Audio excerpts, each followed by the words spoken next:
कत्रियासर के अंदर 2-3 जोरदार जयकारे लगाए। जय बोले सती माता की, जय बोले दशरथ जी महाराज की। इस ऐतिहासिक धार्मिक कार्यक्रम के अंदर मंचासीन महंत श्री मोहननाथ जी, छोटे भाइयों संभाग्य आयुक्त नीरज पवन जी, पर्यावरण के हमारे पुरोधा कहूं अभी जो नौजवानों के अंदर जिस तरह लगे हुए हैं रात और दिन, भाई श्याम सुंदर जी जानी साहब,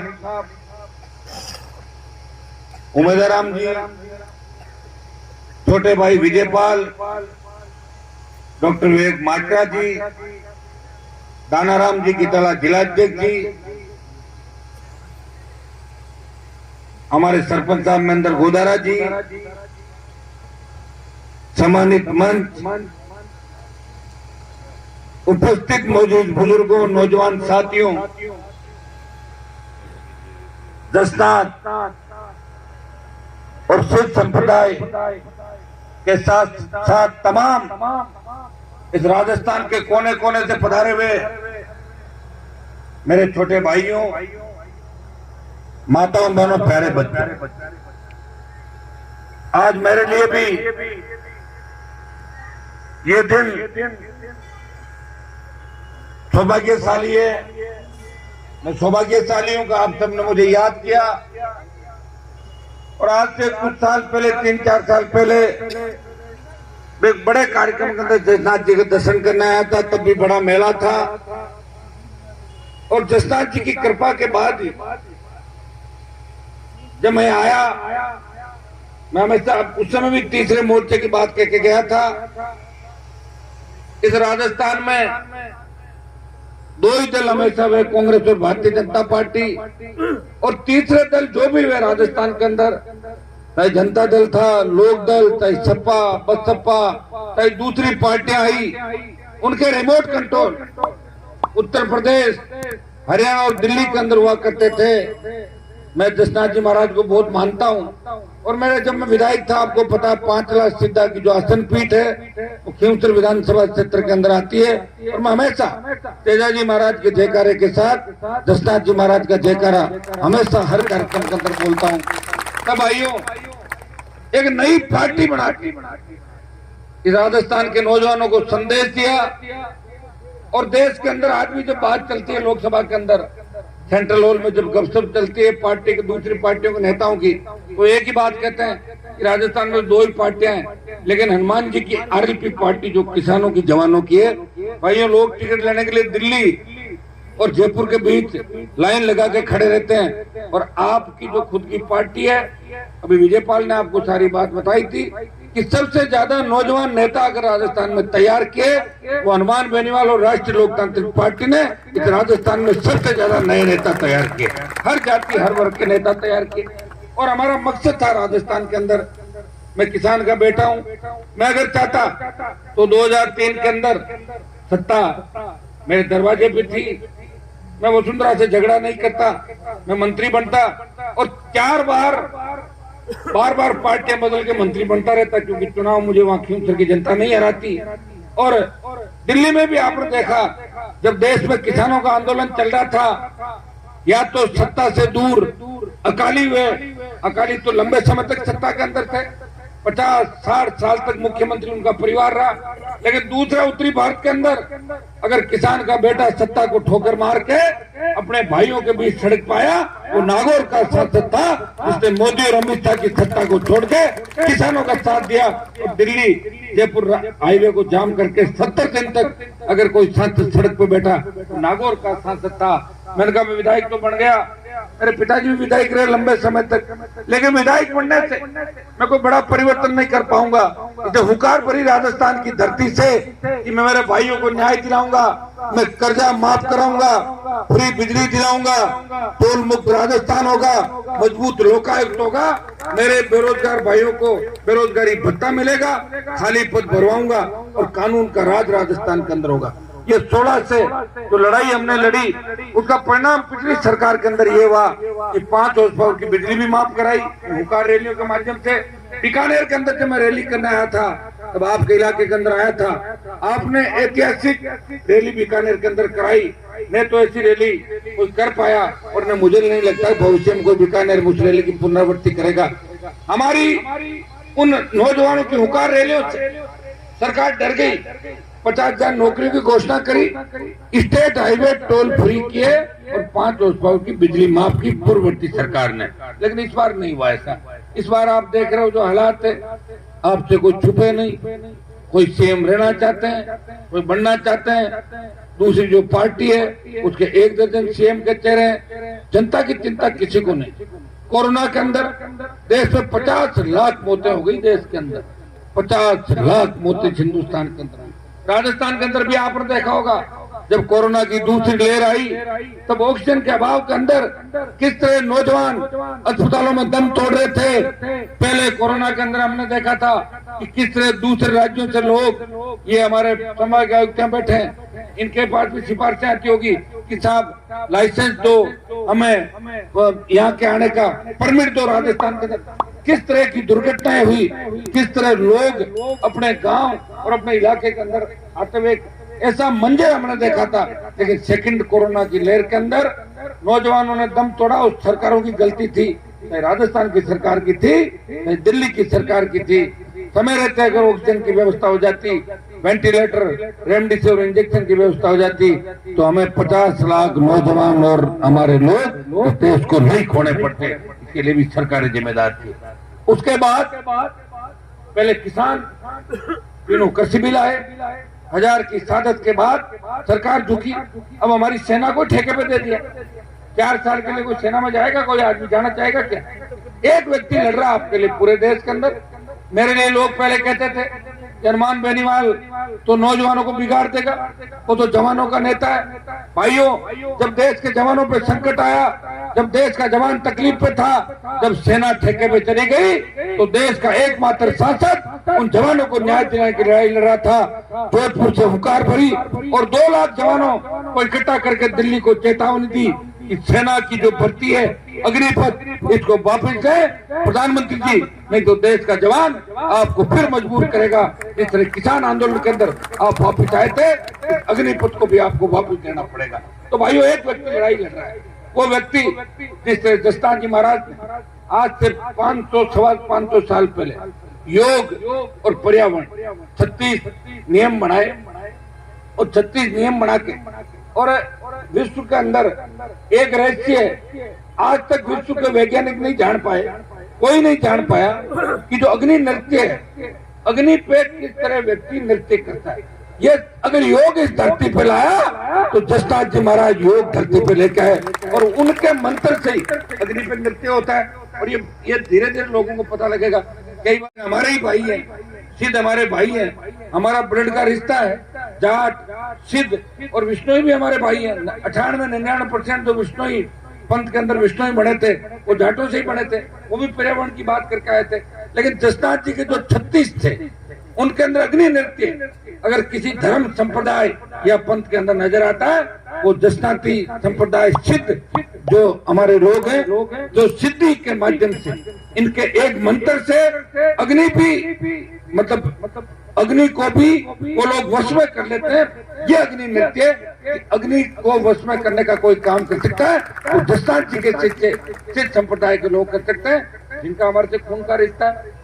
बीच में हमारे इन्होंने 2 बात बताई।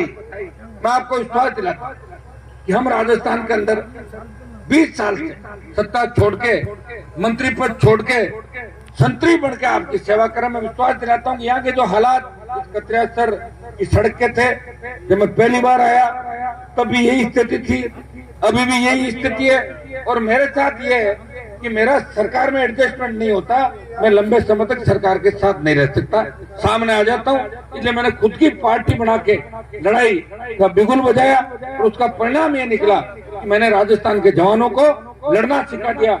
यही बीकानेर जिला था, शायद मेरे हिसाब से 10 साल पहले इतने आंदोलन नहीं होते होंगे। 10 साल में हमारे तमाम नौजवान जो बैठे हैं फटाक से सड़क पे आ जाते किसी भी बात को लेकर। मैं विश्वास दिलाता हूँ कि 2 मांगे जो आपने प्रमुखता से रखी, क्योंकि जाट समाज, सिख समाज और विश्नोई समाज और हमारे जड़ सिख जो सिख धर्म के अंदर हमारे भाई हैं, हम सब एक हैं, हमारा खून का रिश्ता है। दिल्ली में भी सिद्ध समाज को, हमारे सिद्ध भाइयों को दिल्ली की नौकरियों में आरक्षण मिले, इस मामले को और विश्नोई समाज के मामले को भी अब की बार हमने प्रयास किया। लेकिन अब की बार की लोकसभा तो वो हल्ले के अंदर निकल गया, आप देख रहे थे किस तरह, और हो हल्ला भी कैसा था। मैंने सोचा कि जब मैं लोकसभा के अंदर गया तो अग्निपथ पे हल्ला करेंगे। मैंने दूसरे सांसदों से बात की, मैंने कहा भाई नौजवान तकलीफ के अंदर है तो अपन अग्निपथ की लड़ाई लड़ेंगे। बोले हाँ लड़ेंगे। तो मेरे हाथ पे तख्ती थी कि अग्निपथ वापिस लो। फिर कांग्रेस वाले घुसे अंदर धीरे धीरे। तो मैंने कहा तुम ये तख्ती नहीं लाए? बोले हम तो ये तख्ती लाए कि सोनिया और राहुल को ईडी से बचाओ। तो मैंने कहा आप ये क्यों लाए? बोला आपको तो अग्निपथ चाहिए, हमें तो सोनिया राहुल चाहिए देश के अंदर। तो अपनी अपनी सबकी, मुझे भाई सबका अलग। अभी कोई आज मुझे मीडिया वाला पूछ रहा था कि आला कमान क्या होता है, तो मैंने कहा आला कमान तो अब ये कांग्रेस भाजपा वालों को पूछो, मेरा तो कोई आला कमान नहीं। मेरे आला कमान तो आप लोग हो। मेरे घर में ऑफिस में जहाँ बैठता हूँ वहाँ तेजा जी की तस्वीर है, रसनाथ जी की तस्वीर है, या बजरंगबली की तस्वीर है, या गजानन जी महाराज की तस्वीर है। मैं कोई नेहरू, गांधी और मोदी और वसुंधरा की फोटो थोड़ी रखता हूँ। लड़ाई लड़ रहा हूँ आप लोगों के लिए। तो आला कमान तो उनको पूछो जो कांग्रेस और भारतीय जनता पार्टी की राजनीति करते हैं। अब आला कमान भी 1-1 दर्जन हो गए कांग्रेस में, तो अब तो 1 दर्जन आला कमान, पता ही नहीं मौका लगे वो आला कमान दिल्ली में बन जाता। भारतीय जनता पार्टी में भी यही स्थिति होने वाली समय समय पर। लेकिन एक विश्वास मैं आपको दिलाता हूँ, हनुमान बेनीवाल ने राजस्थान को एक नई पहचान इस देश के अंदर दी है, संघर्ष की पहचान। एक जमाना था हमारे लोग नींद लेते थे लोकसभा के अंदर, लेकिन मेरे जाने के बाद भाजपा के लोग भी तैयार होकर आके बैठ जाते हैं। कहीं ऐसा नहीं हो हनुमान जी अकेले ही लड़ते रह जाए और लोग हमें वोट नहीं दे कि हनुमान जी अकेले लड़ रहे, तुम क्या सो रहे हो। लंपी का मामला भी लोकसभा के अंदर सबसे पहले मैंने जब उठाया तब लोग कह रहे थे कि लंपी क्या है साहब, कई लोग कहते लंपी क्या, वाट इज लंपी, तो लंपी आगे नहीं है सारी, ये लंपी है। मैं बोला टीडी आ गई राजस्थान के अंदर, लोग कह रहे टीडी क्या है, टीडी पूरे देश के अंदर आ गई साहब, सब लोगों को पता लगा। अगर 2019 में बंगाल, उड़ीसा के अंदर जब लंपी की बीमारी आई और दिल्ली की सरकार इसका टीका इजाद कर लेती तो अभी हमें इस तकलीफों के दौर से नहीं गुजरना पड़ता। जिस तरह कोरोना के अंदर हम लोगों ने जान गंवाई, उसी तरह 1 लाख से ज्यादा गायें राजस्थान के अंदर दम तोड़ गई, 1 लाख से ज्यादा गाय मर गई। अभी तेजा दशमी के दिन मैं खरनाल के मेले से आह्वान कर रहा था, हे तेजा जी महाराज गौ माता की रक्षा करो। देखो भारतीय जनता पार्टी के लोग तो गाय के नाम से वोट ले रहे हैं, ये 80 में बीजेपी बनी थी, लेकिन हम तो 1000 साल पहले गाय के लिए लड़ते थे। तेजा जी महाराज 1000 साल पहले गायों के लिए लड़ते हुए उन्होंने प्राण न्यौछावर किया, वचन निभाया, हमारे ही कुल से आते थे। रसनाथ जी महाराज ने 550 साल पहले योग की स्थापना करी, योग लाए, पर्यावरण लाए और अग्नि को काबू में कर लिया। अग्नि को कोई काबू में कर पाया? रसनाथ जी महाराज ने अग्नि को काबू में किया। उसकी यही विश्व के अंदर सबसे ज्यादा कोई अग्नि नृत्य क्या होता है, ये सबसे अनूठा नृत्य। तो ये सारी बातें जो है वो आपके सामने मेरे जो अभी विचार है मैं आपके सामने व्यक्त कर रहा हूँ। क्योंकि आज मोहननाथ जी महाराज ने एक बात मुझे कही कि थोड़ी सी कांग्रेस बीजेपी ज्यादा मत कर देना। मैंने कहा नहीं करूंगा, बिल्कुल आप चिंता नहीं करें। तो मैं ज्यादा यहाँ राजनीतिक बात नहीं करूंगा, लेकिन मेरे विचार जो थे, आज नौजवान को रोजगार मिले, कानून का राज रहे, हमारी बहन बेटियां सुरक्षित रहे, कर्ज मुक्त किसान हो और जवान को एक दिशा मिले। रसनाथ जी महाराज ने नशा मुक्ति की बात करी। मैं भी बता दूं, मुझे भी किसी बात का नशा नहीं है। नशा एक ही चीज का है कि किसान सत्ता में आए और हमारे लोगों की चले और हमारे लोग सत्ता के सिंहासन पे बैठे। चाय तो जरूर पीते हैं हम लोग, चाय तो शायद इसमें हमने आपड़ में मोना जी चाय का तो मना नहीं है, और अगर मना हो तो भी बता दो, मिट्टी की फीकी कर लेंगे और क्या है, तो मान लेंगे। तो जसनाथ जी जयकार सब ज्यादा मैं ही बोलता हूँ नेताओं के अंदर, पूरे देश के अंदर ज्यादा। तो मैं इतना ही नौजवानों को संदेश दूंगा, छोटे भाइयों को, कि नशे की प्रवृत्ति से दूर रहना है। हम किसान के बेटे हैं, हमारे किस तरह हमारे पूर्वजों ने, हमारे जो समाज के जो कुल देवता थे, लोक देवता थे, उन्होंने एक संदेश दिया। हमें ये मतलब तय करना है, लेकिन कानून आपको नशे से नहीं पता, ये तो सामाजिक आपको वो चलाना होगा। जिस दिन ज्ञानी साहब चल रहे हैं पर्यावरण के लिए, डाबला तालाब की बात कर रहे थे, मैं तो खुद डाबला तालाब नहीं गया। ज्ञानी साहब जब भी मुझे समय मिलेगा अगली बार डाबला तालाब आपके साथ चलूंगा, और मैं भी पर्यावरण के मामले के अच्छे से अच्छा क्या कर सकता हूँ। हमेशा मुझे देखते हैं, मैं तो जहाँ आप लोग कहते हो वही काम करता हूँ। मैं मजबूती के साथ दशनाथ जी महाराज तो का, और कैसे ये पर्यटन की दृष्टि से कत्रियासर हमारी जो पीठ है, शक्ति पीठ, कत्रियासर की जो तपोभूमि है, इसमें और ज्यादा लोगों का जुड़ाव कैसे हो, विश्व स्तर पे, देश के स्तर पे। यहाँ की जो सड़कें, डबल रोड की बात जैसे आपने कही, मैं पूरा प्रयास करूंगा, और मैं अगर प्रयास करूंगा तो ये तो तय है कि काम भी होगा। डबल रोड आपकी बनवाएंगे। सिद्ध हमारे भाइयों को, सिद्ध भाइयों को दिल्ली के अंदर आरक्षण मिले, दिल्ली की नौकरियों के अंदर ये आरक्षण भी दिलाएंगे। बिश्नोई समाज के हमारे भाइयों को आरक्षण मिले, ये भी दिलाएंगे, क्योंकि हम सबका तो आपस में खून का रिश्ता है। तो कम से कम हम आरक्षण ले रहे, आप नहीं लो, ये तो गलत बात है।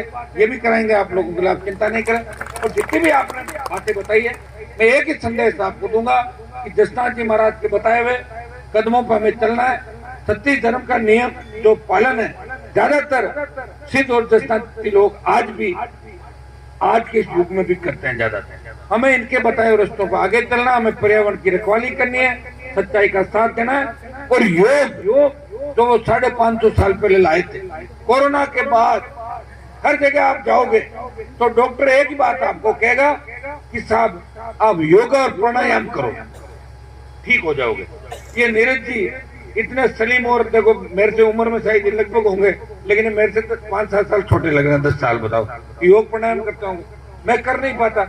मैं तो कहाँ से योग करूंगा, 3-3, 4-4 बजे सड़कों में बचीट खाते घूम रहा हूँ रात में, योग कहाँ से हो जाएगा। खाना ही मिलता कि नहीं मिलता। ये जसनाथ जी कृपा है कि लोग कह रहे हैं हनुमान जी करते क्या, कई लोग तो कुछ भी कहते थे, कोई नशा करते होंगे इसलिए घूम रहे रात को। वो उसका कारण है, पहले नेता घूमते नहीं थे, आराम करते थे। हाँ ये बात सही है कि मैं खुद भी नहीं सोता और दूसरे नेताओं को सोने नहीं देता। रात मेरी याद आती है, हनुमान घूम रहा है, कहीं नुकसान नहीं करते हमारे इलाके में। तो भाइयों घूमते घूमते मैंने आपको ताकतवर कर दिया, मैंने लड़ना सिखाया। मैं जब जिस नागौर के अंदर आया था, मुझे पता कि हेड कांस्टेबल ज्ञापन लेता था, कितना बड़ा नागौर का नाम था, मिर्जाओं का नागौर। और काम क्या करते थे, मिर्जा कलेक्टर से मिलकर धंधा करते थे वहां। तो मैंने छुड़वाया भाई वहां से कुछ नहीं, लोगों को कैसे आगे बढ़ाया जाए। हमारे नहरी इलाके हो जाते, आपके बीकानेर, नागौर, तमाम जो इलाके थे, अगर यहाँ नहर आ जाती आजादी आपके 60-70 साल पहले, तो हमारे बेटे बेटियां भी इंग्लैंड, अमेरिका, जर्मनी के अंदर पड़ते। लेकिन यहाँ तो पीने का पानी नहीं है। और मुझे तो इस बात का आश्चर्य है कि नोखा मंडी और बीकानेर से पीने का पानी नागौर खींवसर में पहले मैं लेके आ गया। आप बताओ यहाँ से पानी लेके आया, पानी गया कहाँ से, नोखा मंडी से, और पहुंचा कहाँ, खींवसर। नोखा के अंदर से होकर निकला नहीं निकला। तो मैं अब तो नोखा के अंदर पानी आएगा, डूंगरगढ़ में भी आएगा, लूणकरणसर के अंदर भी आएगा, तमाम राजस्थान के अंदर आएगा। और मैं तो आपको कहता हूँ जसनाथ जी महाराज ने अगर हमें ताकत दी, हम सत्ता के नजदीक आ गए, ये नीरज जी बैठ के प्लानिंग भी हो जाएगी, और सिंचाई का पानी भी इस राजस्थान की धरती पे खेत सिंचाई का पानी आ जाएगा। ERCP जो हमारी ईस्टर्न कैनाल प्रोजेक्ट है, जिसको लेके लोकसभा के अंदर हमेशा मैं बोलता रहता हूँ, अगर ERCP लागू हो जाए, जो केंद्र सरकार और स्टेट के झगड़े के अंदर अटकी हुई है, हमारे 13-14 जिले आबाद हो सकते हैं। वहाँ पीने का पानी भी आ सकता है, सिंचाई का पानी भी आ सकता है, राजस्थान कैनाल का पानी भी हमारे जिलों के अंदर आ सकता है, नर्मदा का पानी भी आगे जा सकता है, कोटा अंचल की नदियों को भी जोड़ के, आपस में सारी नदी नाले जोड़ के इस राजस्थान के प्रत्येक खेत के अंदर सिंचाई का पानी आ सकता है। ये कौन लाएगा, सरकार लाएगी। हम तो सरकार में है नहीं, लेकिन सरकार को समय समय पर याद जरूर दिलाते हैं। ये बात मैं आपको विश्वास दिलाऊं, लोकतंत्र कोई व्यक्ति में चलती है, या तो कलम की ताकत हो, अपने लोगों का भला कर दो, या जनता की ताकत हो, सरकार को झुका दो। मेरे पास तो इतनी ताकत, जब मैं आया खिलचर के अंदर तो मैंने देखा किसानों के बुरे हाल थे और वहाँ कनेक्शन के लिए होड़ मची रहती थी। लोग कहते थे, मैं एक जगह गया, मैंने कहा मीठा पानी है, आप ट्यूबवेल क्यों नहीं खुदवा रहे हो? बोले साहब ट्यूबवेल तो खुदवा लें लेकिन कनेक्शन नहीं होगा। मैंने कहा मैं बैठा हूं ना, मेरे नाम का कनेक्शन कर लेना, और करवा दिए कनेक्शन। हो गया, लोग धीरे धीरे आगे बढ़ गए। अरे किस बात का कनेक्शन चलता रहेगा? साला सरकार एक तरफ तो कहती है पुनर्वास करेंगे, लोगों को आगे बढ़ाएंगे, आर्थिक स्थिति ठीक करेंगे। कहां से करोगे आप? घर बैठे तो पैसे देने से। अगर माइनिंग का इलाका है, सोना चांदी तांबा आप खुद ले लो, और पत्थर जिप्सम और चाइना ग्रेड छोटा मोटा हमारे लिए छोड़ दो भाई, जिसका खेत है निकाल लेगा। ये नीति सरकारों के अंदर होनी चाहिए। इस बात की अगर पैरोकारी इस देश और प्रदेश के अंदर किसी ने करी, किसान की पैरोकारी करी, जवान की करी, तो हनुमान बेनीवाल ने हमेशा राजस्थान की विधानसभा और लोकसभा और सड़क पे आप सबके मान और सम्मान की लड़ाई लड़ी, आपको मजबूत करने की लड़ाई लड़ी, और दशनाथ जी महाराज के विचारों को भी आगे बढ़ाने का प्रयास किया। आज का जो कार्यक्रम है बहुत ऐतिहासिक है, आप लोगों की इच्छा थी और हम सब लोग यहाँ एक साथ आए, बहुत ही सुव्यवस्थित तरीके से। हमारी माताएं बहनें जो नारी शक्ति के रूप में आने वाला जो समय, निश्चित रूप से आपको माताओं बहनों झांसी की रानी लक्ष्मीबाई बढ़ के लड़ना पड़ेगा, नौजवानों को भगत सिंह की भूमिका के अंदर लड़ना पड़ेगा, क्योंकि एक और क्रांति इस देश के अंदर आएगी। गरीब गरीब होता जा रहा है और अमीर अमीर होता जा रहा है, इसकी लड़ाई भी कौन लड़ेगा? हमें मिलकर लड़नी होगी। इतना ही मैं आपको विश्वास दिलाता हूँ। हनुमान बेनीवाल का किसी से भेदभाव नहीं, सबको साथ लेके चलने वाला व्यक्ति। हाँ, मुझे लड़ने का शौक है, इसलिए मैं लड़ाई लड़ रहा हूँ। सत्ता तो मेरे दरवाजे पे हमेशा खड़ी रही, मैंने सत्ता को ठोकर मारी और मेरे भाइयों और किसानों की सेवा करने के निकल गया। और 36 कौम को जहाँ भी आवश्यकता पड़ती, राजस्थान में आप देखते हैं कि जब लोग ना उम्मीद हो जाते हैं, जब लोगों को लगता है कि अब हमारी कोई सुनने वाला नहीं, और मेरे पास जैसे ही टेलीफोन आता है कि कोई हमारा नहीं है, मैं कहता हूँ शांत रहो, काम हो जाएगा। और उस व्यक्ति का काम भी हो जाता है, और नहीं होता है मैं खुद मौके पर पहुंचता हूँ और हर वर्ग हर जाति को न्याय दिलाने का प्रयास करता हूँ। और देश के अंदर भी इस राजस्थान का 24 सांसद तो आपके भारतीय जनता पार्टी के, हो सकता है मोदी के डर से नहीं बोलते होंगे, लेकिन एक सांसद है वो RLP का है, वो ये कहता है कि पेट्रोल डीजल 50 रुपए होना चाहिए, 60 रुपए होना चाहिए। जब प्रति बैरल यूपीए सरकार के टाइम प्रति बैरल अंतर्राष्ट्रीय बाजार में तेल की कीमतें कम थी, क्रूड ऑयल की, तो अब कैसे बढ़ गई भाई? प्रति बैरल तो अब भी कम है। पेट्रोल डीजल क्यों बढ़ रहा है? गैस के दाम क्यों बढ़ रहे हैं? ये बात कौन करेगा? वो करेगा जिसको टिकट की परवाह नहीं। मैं ही लोकसभा के अंदर आपके तमाम इस राजस्थान के सारे मुद्दे उठाता हूँ, नजर आता हूँ, हर वर्ग के मुद्दे उठाता हूँ, नजर आता हूँ।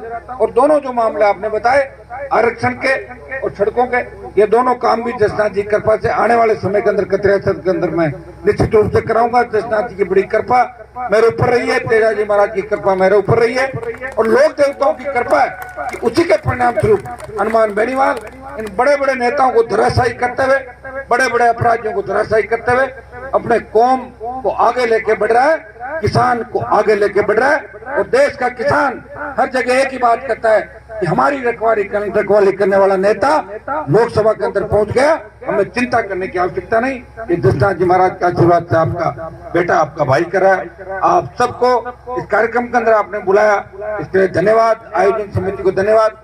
केसर तो 15-20 साल से मेरे साथ लगा हुआ है, इसकी भी बड़ी जिद थी। अभी इसके घर ही जाएंगे, फिर चाय पीने उधर ही चलना ना हमारे को। तो केसर और तमाम जो कतरिया सर के हमारे सरपंच साहब पहले MG थे, बड़ा सब लोगों का कतरिया सर में 50-100 जवान तो हमेशा मेरी रैली राजस्थान के किसी कोने में होती थी, तो कतरिया सर के 150 जवान मेरी रैली के अंदर जरूर आते थे और हमेशा आपने सहयोग रखा।